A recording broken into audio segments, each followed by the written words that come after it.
네, 안녕하세요. 파숑이 만난 사람들. 예, 저는 굉장히 오랜만에 뵙는 것 같습니다. 귀하신 분을 모셨기 때문에 특별히 스튜디오에서 좀 촬영을 하고 있고요. 예, 오늘 모신 분은요, 이 책 많이 보셨죠? 일단 표지도 너무 멋있고, 일단 표지뿐만 아니라 내용이 너무 알차고 정말 좋은 책이어서 제가 좀 두고두고 읽고 있는데, 이 저자분을 굉장히 모시고 싶었었는데, 바쁘셔서. 아닙니다. 그래서 제가 지금, 마침 이제 시간이 조금 맞아가지고 제가 어렵게 모셨습니다. 벤더빌트라고 하는 아이디를 쓰고 계시고요. 이 표찬이 본명이시죠? 예, 본명이죠. 이름도 진짜 멋있어요. 네, 아무튼 예, 표찬 대표님 오셨습니다. 안녕하세요. 예, 안녕하세요. 예, 제 소개를 간단히 하면 될까요? 예, 그러니까 아마 이제 알고 계신 분도 많으시겠지만 또 이 파숑이 사는 다스기만 보시는 분들도 있으시거든요. 그래서 간단하게 좀 소개해 주시면 좋을 것 같습니다. 예, 저는 그 이제 철도 계획을 직접 이제 해봤었고요. 네. 그다음에 뭐 역세권 쪽에 조금 더 그 깊이 있게 좀 들어가려고 노력을 하고 있습니다. 그래서 올 상반기에 대한민국 역세권 투자지도라는 걸 써서 역세권이 뭔지, 그리고 철도 계획이 뭔지, 그게 또 부동산에 어떤 영향을 주는지 한번 좀 같이 얘기를 해보면 좋을 것 같아서 이렇게 책으로 이제 출간하게 됐고요.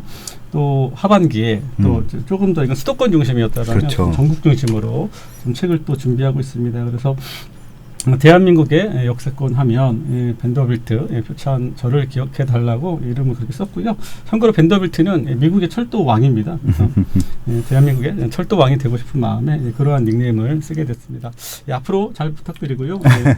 초대해 주셔서 감사합니다. 예, 아무튼 뭐 제가 많이 배울 수 있을 것 같고 여러분들도 굉장히 좋은 좀 어떤 아이디어라든지 투자 정보라든지 아니면 부동산에 대한 전반적인 지식을 얻을 수 있을 것 같아서 제가 이제 바쁘시니까 가능한 한도 내에서 제가 자주 모셔갖고 좀 의견을 좀 청취하도록 하겠습니다.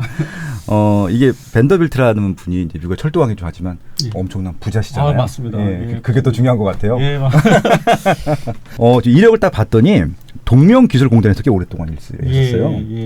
예. 그래서 제가 한국 갤럽 있을 때 턴키 조사라는 걸 많이 했었거든요. 네. 소비자 리서치 이런 거 이제 보통 공공사업들 수주하실 때 리서치 기관이랑 같이 하시셨잖아요. 네. 동명기술공단도 저 코리안트였었는데. 네.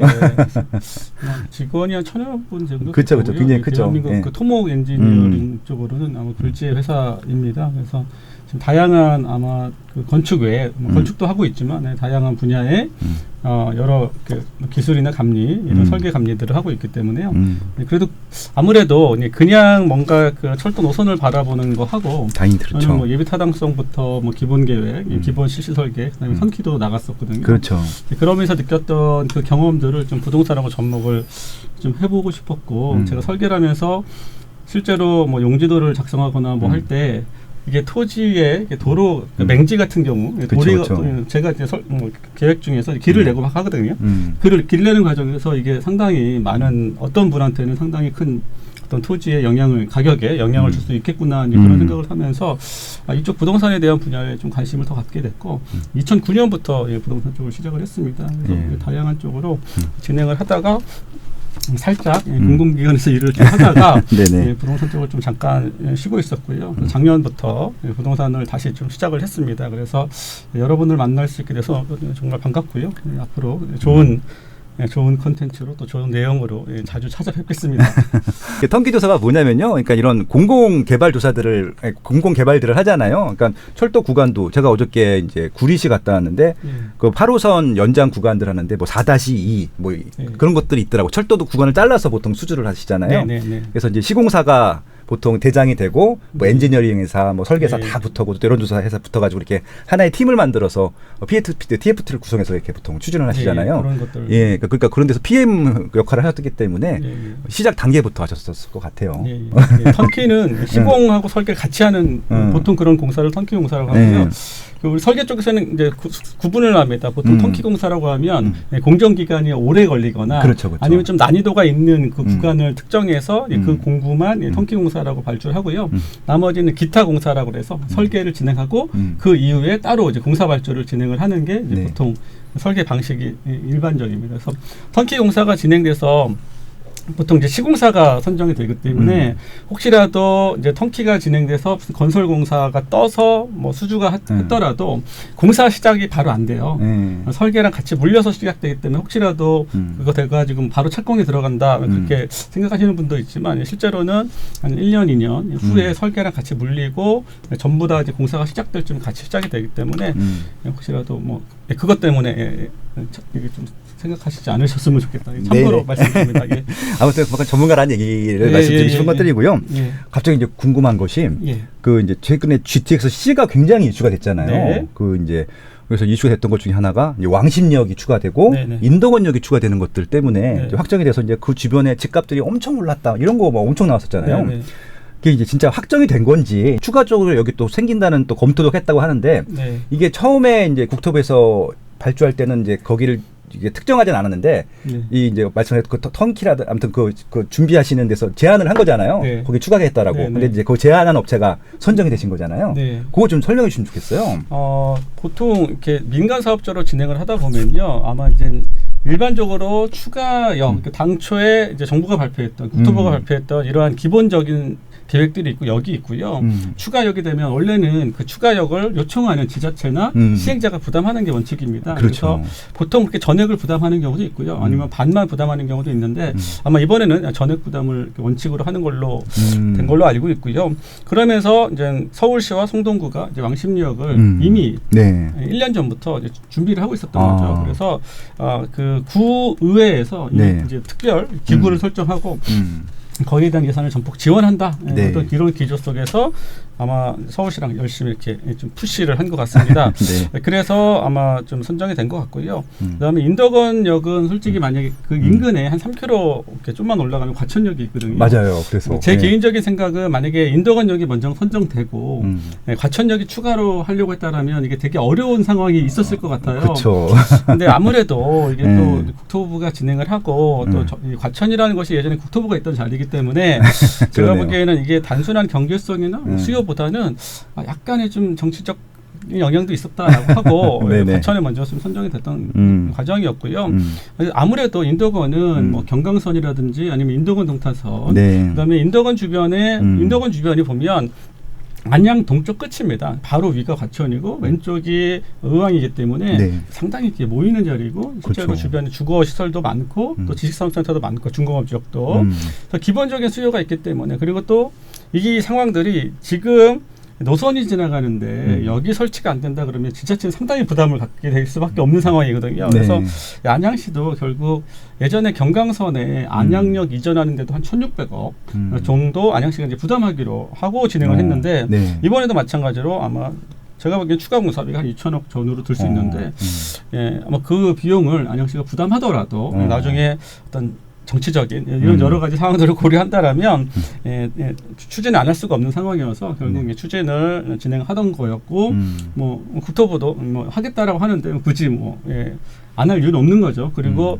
인덕원이라는 게 서울로 들어가기 어떻게 보면 가장 마지막 그 앞에는요, 솔직히 GTX 굳이 타지 않아도. 그렇죠. 과천이야, 뭐. 진짜 여러 대안이 있는데, 인덕원은 타고 오다 보면 환승 같은 거나 여러 가지 상황들을 고려해 보면, 그래도 좀 탈 수 있을 만한 그런 좀 지역적, 물리적 거리가 된다라고 보거든요. 그래서 실제 운행을 하다 보면 인덕원역에서는 뭐 수요가 나올 수 있기 때문에 그리고 GTX는 한 구간을 타더라도 기본 요금을 내야 돼요. 그래서 기본 요금이 현재 뭐 원래는 신호선 제한할 때는 2,700원 정도였는데 지금은 제가 보기엔 3,000원 현재 기준으로 한 3,000원 정도 기본 요금이 예상이 되고 있고요.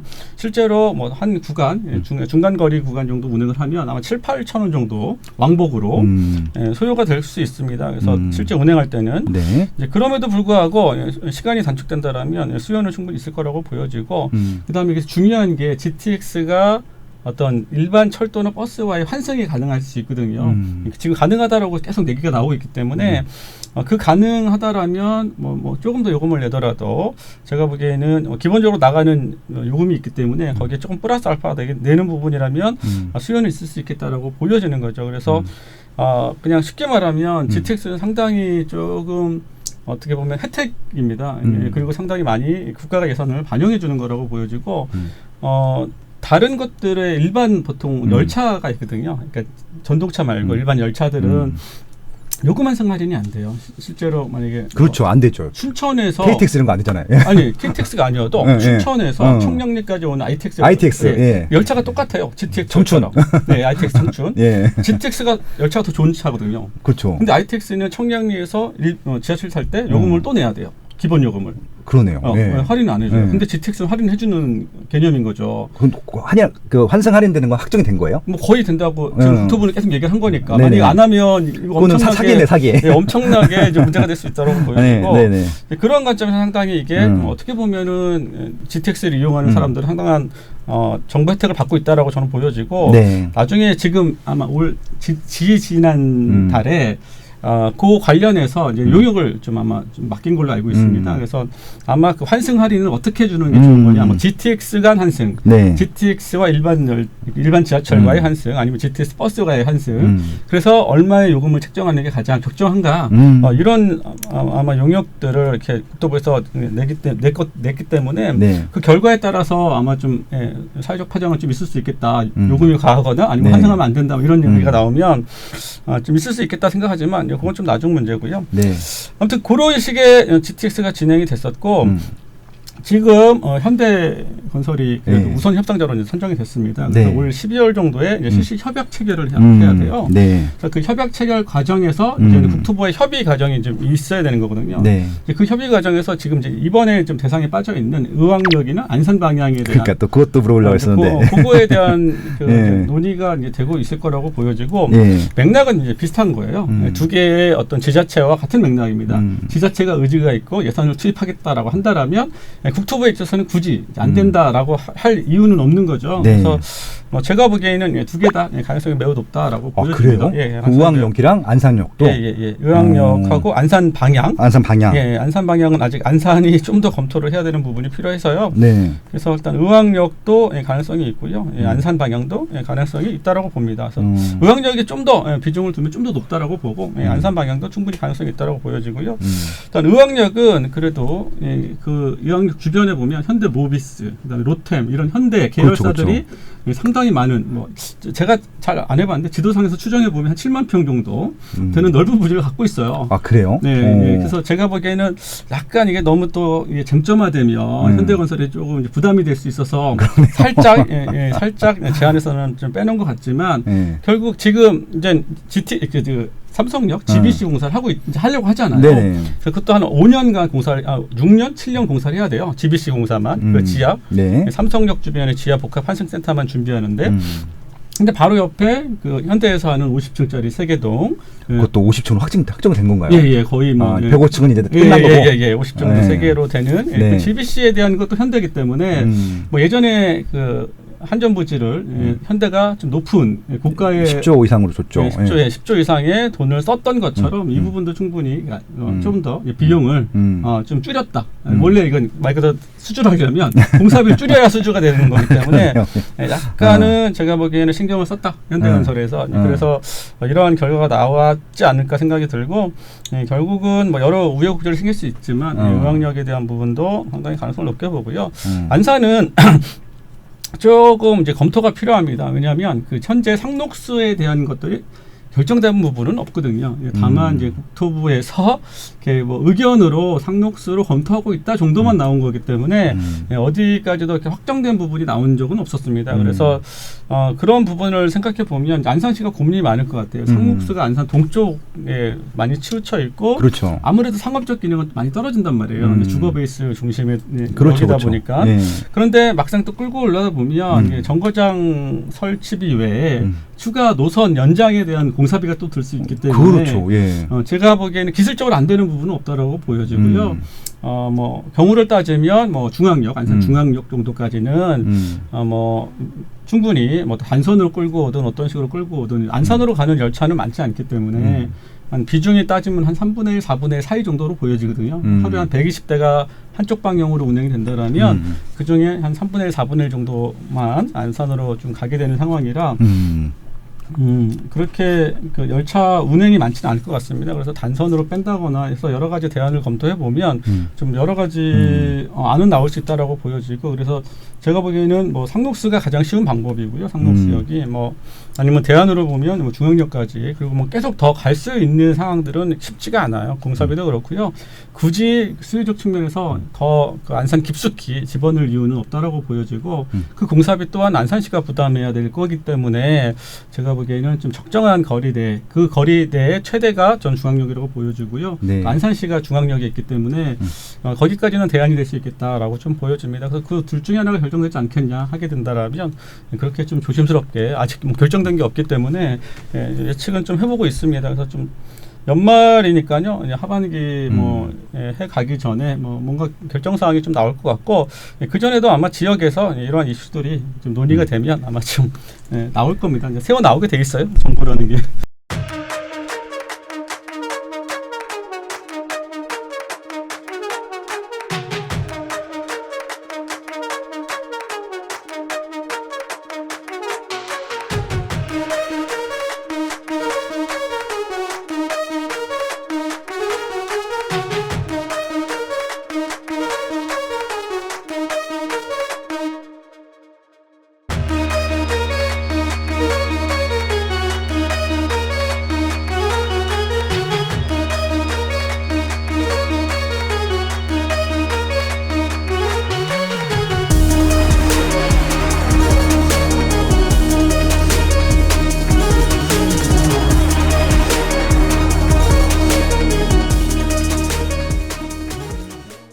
근데 아무튼 대단하지 않습니까? GTX C 하나 딱 그냥 허들 던졌는데 예. 그 저희가 알 수 없는 그 내면 얘기까지. 그러니까 이건 실질적으로 비용이 얼마큼 들어가고 누가 비용을 지불하고 그다음에 실질적으로 이게 가능하고 그 합리적인 대안까지. 이건 진짜 이런 어떻게 보면 설계 단계부터 비용 집행부터 뭐 이런 것들까지 다 경험을 해보셨기 때문에 그냥 본능적으로 나오시는 말씀 같습니다. 진짜 철도망에 있어서는 뭐 아닙니다. 대한민국 최고신 게 맞습니다. 예. 살짝 걸러 들으시면 됩니다. 예.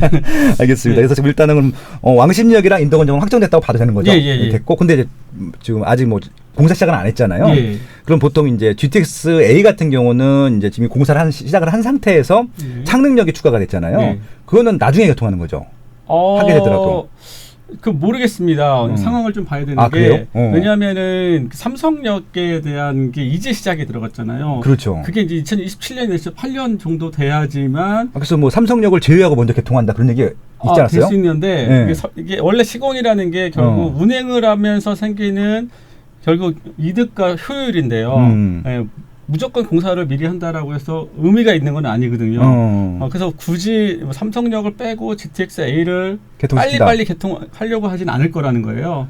예, 그러면은 일단 단적으로 여쭤볼게요. 그냥 2023년 개통은 불가능한 거죠? 이미 끝났죠. 예. 무조건 안 근데 되죠. 어저께도 신문에 자료 보니까 또 있더라고요. 그게 그거는 말이 안 되는 거죠? 목표 연도고 예. 전혀 다른 얘기입니다. 심지어는 그 이제 그 철도 무슨 그 사이트 있잖아요. 그 진행 상황을 이렇게 공개하는 거기도 23년으로 나와 있어요. 아직도. 그거는 국토부가 발표를 그렇게 해놨기 때문에 그리고 그걸 변경하지 않았기 때문에 나오는 거고요. 현실적으로는 뭐 제가 보기에는 빨라야 2026년. 그것도 만약에 그랬을 때는 삼성역을 약간 제외하고 뺀다라는 근데 상황이고. 솔직히 GTX A에서 삼성역이 정산 안 하면 의미가 없잖아요. 네, 그래서 제가 보기에는 삼성역이 뭔가 좀 최소한 구조물이 안 쳐지고 그 안에 내부적으로 최소한 열차가 운행해도 안전에 지장이 없을 정도까지 갖춰지면 삼성역을 약간 좀 불안한 상황에서도 개통을 할 수 있다라고 생각이 들거든요. 그게 2026년 아무리 빨라도. 그렇죠. 예. 아무리 빨라도 2026년 될 가능성이 없겠네요. 그럼 아무리 빨라도니까. 안 되죠. 2027년 이후에 되겠네요. 예, 26년 정도 빨라야 26년이라고 보시면 편할 것 같습니다. 빨라요. 그러면은 그러면 창릉 신도시도 그거 맞춘다고 하면은 그 창릉역도 거의 비슷한 시기에 개통될 수도 있다. 그렇죠. 이제 그것도 이제 국토부의 의지인 거죠. 창릉역도 확정은 된 거죠. 예, 확정이 됐죠. 그거는 된다라고 발표를 한 거기 때문에 약간 상록수역 발표랑은 결이 다른 거죠. 예. 상록수는 이렇게 검토하고 있다 정도로 멘트를 딴 거고 창릉역은 하겠다라고 이렇게 발표를 한 거잖아요. 보도자를 발표한 거기 때문에 그거는 된 거라고 보시면 되죠. 그럼 만약에 이게 그 GTX A도 2027년도 이후에 개통이 된다고 하면은 GTX C는 언제부터 시작을 해요? 공사를? 그러니까 쉽게 보면은 결국 이 중심은 삼성역에 대한 부분인 거고요. 그 삼성역에 대한 게 만약에 좀 더 빨리 진행이 됐다라면 A가 좀 더 빨리 될 수 있었겠죠. 그렇죠. 근데 같이 물려가는 겁니다. 어. 신호선도 네. 원래 늦게 갈 수 있었던 사업 노선인데 네. 오히려 삼성역이 빨리 진행이 되면서 오히려 조금 더 앞당겨서 당초 제가 생각했던 개통보다는 좀 더 앞당겨지는 네네. 예, 그런 시기로 오히려 좀 빨라질 수 있고요. A는 상대적으로 좀 늦게 되는 삼성역 개통 시기와 좀 물려서 그럼 A랑 C랑 거의 같이 개통되겠네요. 그렇죠. 그 차이가 크지 않을 거라고 저는 보여집니다. 신호선은 좀 더 빨리, A 노선은 좀 더 늦게. 이렇게. 오히려 신호선이 더 가시화가지고 지금은 그러네요. 신호선이 가장 여러분들이 보시기에 좋은 상황이다라고 저는 보여지는 거죠. 신호선이. 야, 이거 너무 재밌는데요. 이거 예. 아무래도 이제 지금 이제 A 노선은 그러니까 이게 그럼 솔직하게 말씀을 해주시는 이렇게 이런 필찬님 같은 대표님 같은 전문가 있어야 되는데 계속 그냥 그 김현미 장관님 멘트 기억하세요? 기자분이 만약 2023년에 개통 못하시면 어떻게 하실 겁니까? 라고 질문했을 때 소감만 사러 오셨습니까? 그랬거든요. 그게 방송에 나갔거든요. 그럼 저희가 소감만 사러 온 게 맞네요. 그럼. 원래 그 자리가 그런 자리일 수 있다고 생각합니다. 이게 좀 웃을 일은 아닌데 아무튼 A랑 C랑 거의 같은 시기에 2027년도 이후가 되겠네요. 일단은. 그러니까 좀 더 땡길 수도 있고. 구분하면 A 노선은 2026년. 2년. 예. 26년. 그다음에 C 노선은 2029년. 29년. 네, 그래도 한 3년 텀은 두셔야 돼요. 그래서 만약에 삼성역이 좀 늦춰진다 그러면 A 노선도 좀 더 늦춰져 있고 일단은 C 노선은 2029년 정도까지 봐주셔야 돼요. 아무래도 텀은 좀 들 거다. 오케이. 뭐 어찌 됐건 이건 공사가 되고 있고 이제 실시 협약을 하려고 하는 거기 때문에. 그러면 일단 사이사이에 들어가는 역도 같이 그냥 공사를 하는 거네요. 그렇죠. 그러니까 오히려 C 노선은 2029년 정도 생각하면 되는데 A 노선이 계속 늘어질 수 있다라는 거죠. 그래서 격차가 줄어들 수 있다는 정도. 그 정도의 거의 뭐 중공되고 시작할 수도 있었는데 점점 줄어들고 있다. 그러면 이제 이 시점에서 GTX B도 한번 언급을 해야 되는데 이게 삼성역은 지나지는 않지만 그래도 이 수도권에 어떻게 보면 이렇게 대각선으로 획을 가르는 것들인데 그럼 GTX B 같은 경우는 지금 진도를 어떻게 보면 돼요, 저희가? 이거는 좀 다른 측면에서 좀 생각을 하시면 좋겠어요. 뭐 시청자분이나 또 그 지역에 계신 분들이 조금 또 댓글을 좀 안 좋게 달 수도 있지만 그건 상관없고 저는 솔직한 방송입니다. 그래서 생각을 해보면 저는 어차피 안티에 뭐 이런 댓글들에 익숙해져 있기 때문에 B와 D 노선은 좀 동일 선상에서 좀 바라봐줬으면 좋겠다는 생각이 좀 들고요. D랑 B랑 오케이. 그래서 일단은 뭐 B와 D가 뭐 그럼 같이 진행된다 그런 얘기는 아닙니다. 근데 A와 C는 그러니까 A만 놓기에는 어떤 GTX라는 어떤 효과나 정부의 어떤 정책적인 게 좀 약하다. 근데 C까지 붙어주면 이거는 뭐 계획대로 정책대로 진행을 하는 느낌이거든요. 근데 두 개를 해놓고 보니까 이게 여러 가지 사회적 문제가 있을 수 있다라는 거예요. 일단은 정부가 어떤 보조금 이런 것들이 생각보다 많이 나갈 수 있다. 그리고 원래는 그 MRG라고 기존에 있는 사업들은 민간 사업들은 MRG라는 게 있었는데 지금은 그런 게 없어요. 하지만 건설 보조금이 들어가고요. 그다음에 운행에 대한 일부 보조금이 좀 들어갈 수 있다는 거죠. 근데 그런 거에 대한 부분이 생각보다 타려고 했던 사람이 좀 많거나 아니면 건설비가 좀 더 많이 들거나 했을 때 생기는 부분들이 분명히 있거든요. 그런 거에 대한 어떤 정부 적자에 대한 지출에 대한 우려 그리고 어떤 GTX에 대해서 만약 요금을 또 과격하게 올린다거나 민간 사업자 입장에서는 낮추려고 안 할 거예요. 최대로 많이 받으려고 할 겁니다. 그렇겠죠. 사람이 안 타더라도 당연히 생각보다 뭐 시간이 좀 더 걸리거나 아니면 이런 여러 가지 상황들이 좀 생길 수 있거든요. 아직까지는 되게 좋은 것만 부각됐는데 이제 좋지 않은 것들이 얘기가 나올 수도 있다. 그리고 이런 것들에 대해서 상대적인 박탈감. 이번에 김포가 이런 우린 돈 때문에 하는 게 아니다. 이런 얘기를 하거든요. 저도 어저께 김포를 갔다 왔는데 동네가 다 이게 플랜카드예요. 그렇겠죠. 디노선이 그러니까 강남이 아니라 서울로 들어가지 않으면 강남권을 지나가지 않으면 대선을 뭐 불복하겠다. 이게 모든 김포시에 다 플랜카드가 붙어있어. 이 정도까지로 본 거는 저도 거의 드뭅니다. 이 지역에 이렇게 많은 플랜카드가 붙어 있는 경우는.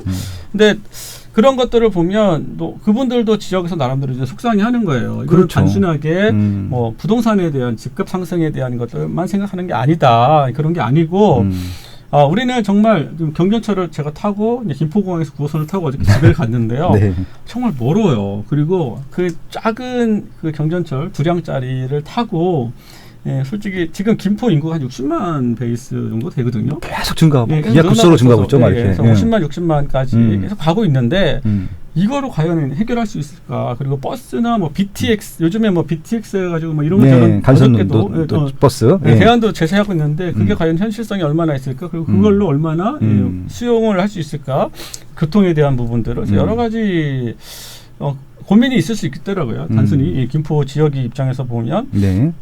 그래서 그런 부분들이 좀 김포에서 느꼈던 건데 이제 그런 여러 가지 어떤 GTX에 대한 어떤 여러 가지 좀 문제점에 대한 것들이 부각이 되는 순간 이러면은 이게 또 말 그대로 B 노선이나 D 노선에 대한 게 약간 좀 딜레이 시간적인 부분에 있어서 좀 차이를 줄 수 있겠다라고 저는 보고 있습니다. 그래서 처음에 원래 그 목표년도라는 건요, 이제 목표예요. 목표고 정부에서 바라는 그 목표년도라는 건 항상 목표입니다. 그래서 그렇게 진행되는 지역이 철도는 별로 없어요. 네. 목표년도대로. 그래서 그 단순하게 발표된 그 목표년도만 우리가 예상을 하시면 안 되고요. 생각보다 시간이 좀 더 걸릴 수 있다라고 보여지고, 그러니까 우리가 좀 이해하기 쉽게 뭐 C노선이 2029년이다 그러면 B노선이 2032년.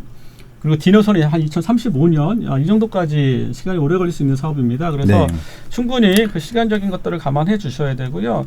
분명히 B와 D를 여러 가지 이유로 검토하는 과정에서 시간을 끌 겁니다. 그냥 단순하게 공사를 못하면 좀 부담이 돼요. 그래서 이게 뭐가 문제가 있고 제안을 했더니 민간 사업자가 잘 이렇게 참여를 안 하고 뭐 이런 식의 저런 식의 이유 때문에 결국엔 또 오랜 시간이 흘러간다라는 거죠. 그래서 뭐 또 다른 대안도 나오고 또 구릴 연장에 대한 부분 얘기도 나오고 막 이런저런 얘기 또 D노선과 연계하면서 이 기술적으로 가능한 거냐 이런 검토 얘기도 나오고 네.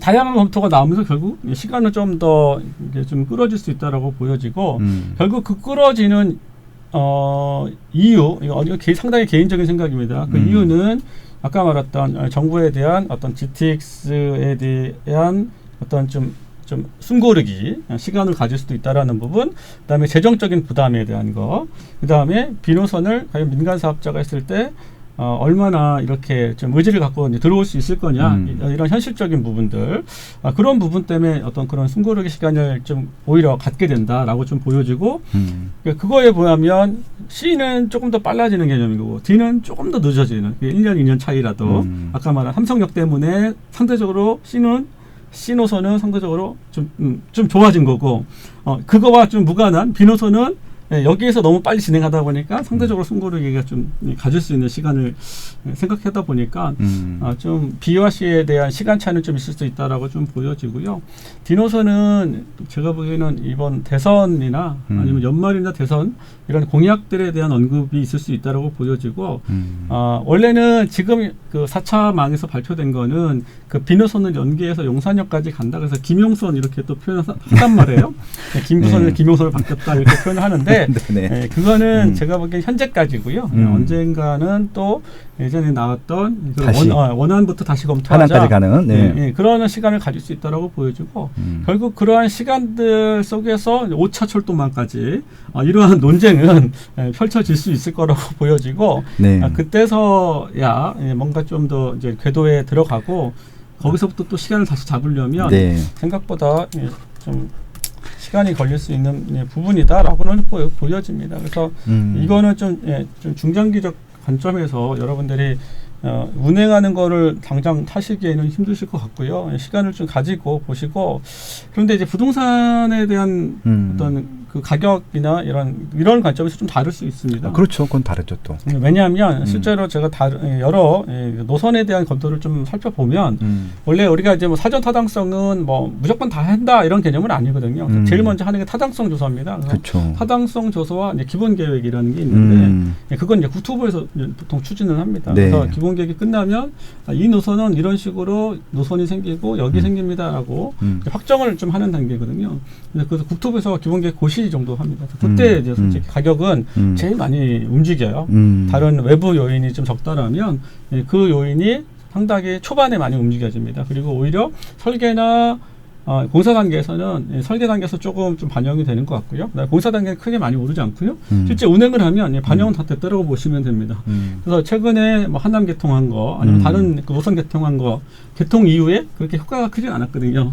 그런 걸 살펴보면 개통 이후는 별로 가격에는 크게 영향 주지 않는다. 그래서 아까 얘기했던 이런 가격 변동하고 이런 운행을 좀 다룰 수 있다라는 거죠. 그래서 운행하는 것들은 운행하는 걸로 아셔야 되고 여러분들이 그 어떤 부동산 가격에 대해서 뭐 약간의 좀 투자적 생각을 한다라면 네. 이거는 실제로 공사하기 전에 이런 발표나 그렇죠. 이런 고시들이 나올 때 이때 좀 여러 이슈들을 봤기 때문에 시장은 그때 움직인다라고 봐주시면 훨씬 이해는 쉬울 듯합니다.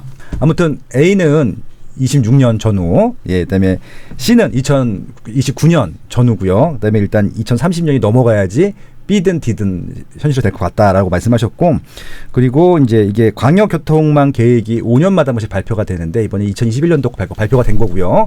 아마 이제 6차, 그럼 2026년이 되겠네요. 5차. 5차가 2026년일 텐데 다음 정부도 아니고 거의 다다음 정부한테 거의 공을 넘기게 될 것 같은데 5년이니까 그때 아마 D나 B의 운명이 정확히 결정되지 않을까 뭐 그런 생각이 들기도 합니다.